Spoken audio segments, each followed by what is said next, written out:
اللي احنا هنعمل كومبينيشن ده كومبينيشن. هاكل وهكلم الشيف في نفس الوقت. شيف معانا الشيف محمد، هو واحد من الشيفات اللي موجودين في مطعم بيبو. ويعني هنتكلم عن حاجه وبعدين ندوق، هنتكلم عن حاجه وبعدين ندوق. يعني كومبينيشن اوكي. يا مقوينا يا رب.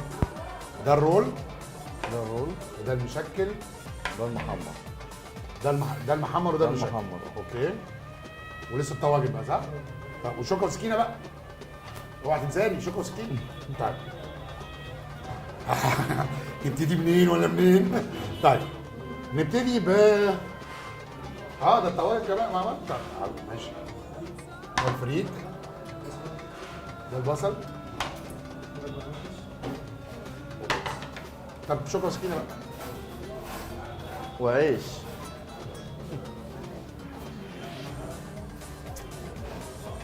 مش عارف اقول لك ايه. صراحه اهم حاجه بقى ده اهم حاجه، دي المملوء.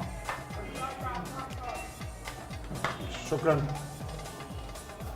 طب نتكلم حاجه.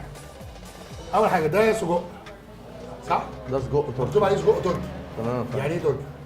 سجق تركي حضرتك ده معمول من اللحمه البلدي. بتحشي لحمه بلدي، احنا بنعمله هنا عندنا في المحل. ماشي. فهو ده سجق تركي.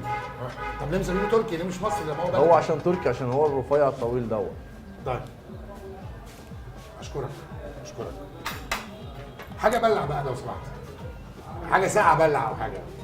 طيب ندوق كده.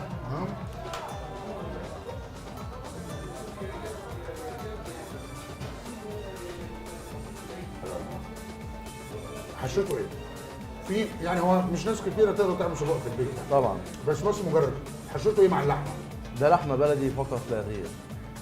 بس غير البهارات. ايه بقى؟ ايوه. بيبقى فلفل وبهارات بيبو بيبو بهارات بيبو ليه؟ دي حضرتك خلطه معينه احنا بنجيبها من عند العطار، حاجه خاصه بالمحل، فعشان كده تلاقي الطعم مختلف جدا عن اي مكان. حلو. قول لي يا محمد، انت بالك قد ايه معاه؟